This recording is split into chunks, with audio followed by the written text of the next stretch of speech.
Richard Cœur de Lion,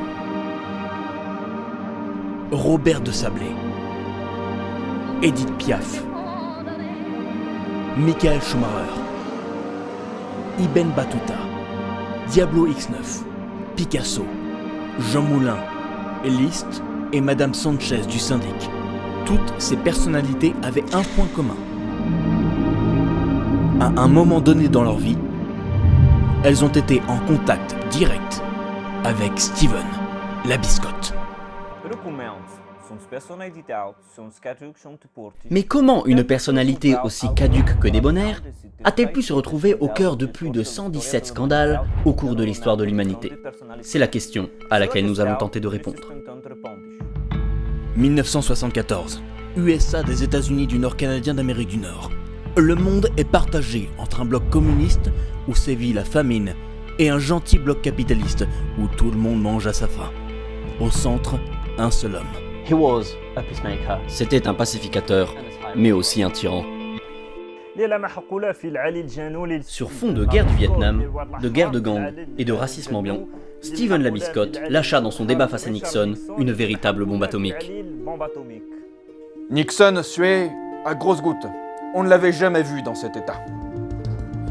Oui, bien sûr, je n'ai rien contre les Noirs et les Arabes. Ce sont, après tout, des Français comme les autres, tant qu'ils ont les papiers. Mais cependant, on ne peut pas dire que leur âme est aussi noire que leur couleur. Non, il faudrait déjà qu'ils en possèdent une.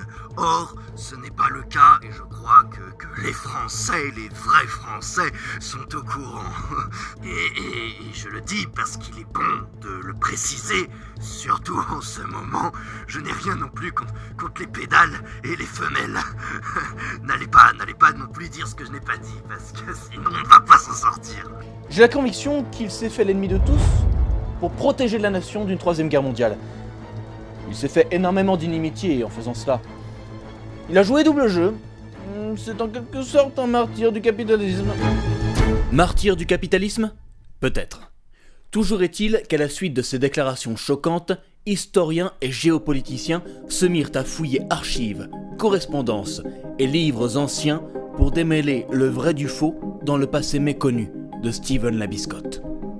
Je suis le même intervenant que tout à l'heure, sauf que cette fois, je porte une perruque. Il est vrai que le rôle de Steven dans cette guerre prête à confusion. Il a travaillé du côté des nazis, cela est indéniable. Cependant, de nombreux indices nous laissent penser qu'il était probablement un agent double.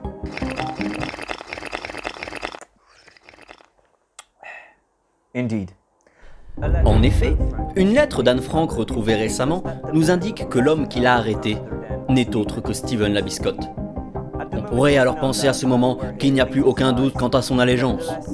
Et pourtant, d'autres sources nous certifient qu'il fut en possession des lettres de la dite Anne Frank, et ce, pendant plus de 3 mois. Pourquoi ne les aurait-il pas détruites à la chute du Reich, sinon pour dénoncer les atrocités de ce régime? Comme on le sait, le pipi est stocké dans les couilles, et le caca dans les fesses. Monsieur, vous vous êtes trompé de salle d'enregistrement. Ah, autant pour moi, à la bonne augure. Je me rappelle, Stephen et moi étions enfermés dans le camp de Dachau, de 6h à 21h. Ce n'était pas facile de surveiller autant de prisonniers pendant si longtemps. C'est pendant l'une de nos pauses que je l'ai surpris à lire les lettres de cette juive. Je pensais que c'était un plaisir sadique pour lui. Il ne fait vraiment pas honneur au Grand Reich en lisant les écrits d'une juive à la vue de tous. Monsieur, je vous arrête tout de suite, je ne peux pas vous laisser dire ça.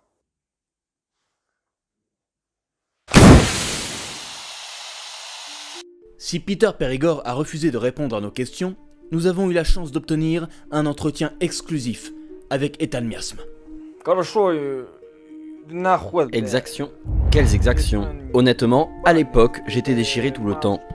Lorsque ce n'était pas une drogue, c'en était une autre. C'est à peine si je me souviens l'avoir entrevu lors de soirées libertines dans les égouts de Stalingrad. Je n'aurais pas dû dire ça. Putain, comment ils font? Là où le bas blesse sur le cas Labiscotte est qu'il fut toujours mêlé à des actions terribles au cours de l'histoire sans que l'on sache jamais de quel côté il se situait. Par exemple, il fut un proche notoire de Robespierre. Alors, représentant des Lumières ou tyran sanguinaire? Quelques siècles plus tôt, il était cardinal sous Boniface VIII. Alors, instigateur de l'Inquisition ou grand érudit? Il fut aperçu par plusieurs témoins lors du sac de Bagdad. Aurait-il été à l'origine de la chute du califat abbasside ou tentait-il de protéger les avancées technologiques de la barbarie mongole? Nous avons fait appel à un spécialiste qui aurait des éléments de réponse à cet égard. Non. Mais sans doute n'y a-t-il pas d'exemple plus frappant que son rôle de conseiller de César sous l'Empire romain. Non mais, c'est clair que pendant le triumvirat, là, en tant que conseiller de César, c'était une ordure. Il a fait de la merde. Parce que, je me rappelle très bien. Mais alors très bien que je lui avais dit, César, Pompée, c'est ton poteau. Crassus, c'est ton poteau. Mais il y avait Stévenus de l'autre côté. C'est comme ça qu'on l'appelait à l'époque, on l'appelait Stévenus. Et il disait, Stévenus, non, tu dois les trahir. Voilà, résultat, bain de sang, guerre civile. Après, il y a eu de bonnes choses, hein. Ça, je le dis pas. Traverser le Rubicon, chapeau. Là, chapeau. Non, c'était quand même un gros fils de pute. Mais dans cette époque tourmentée où le monothéisme s'installe durablement, quelle est la place de la religion dans la destinée de la biscotte?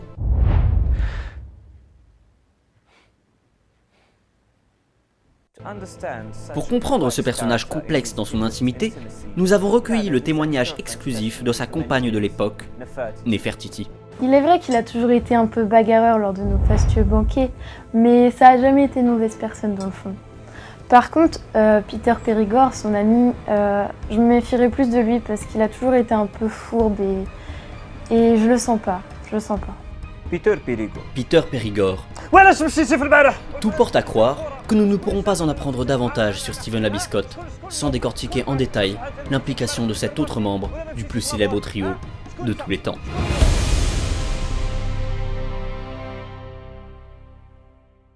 Intrigue, manipulation, trahison. La semaine prochaine, notre prochain numéro vous emmènera dans le passé machiavélique de Peter Périgord. Simple acolyte de Stephen la Biscotte ou cerveau caché des VDV. À la semaine prochaine. مشيت في السوبر مارشي وما شريتش الحليب وما شريتش الميلكا وما شريتش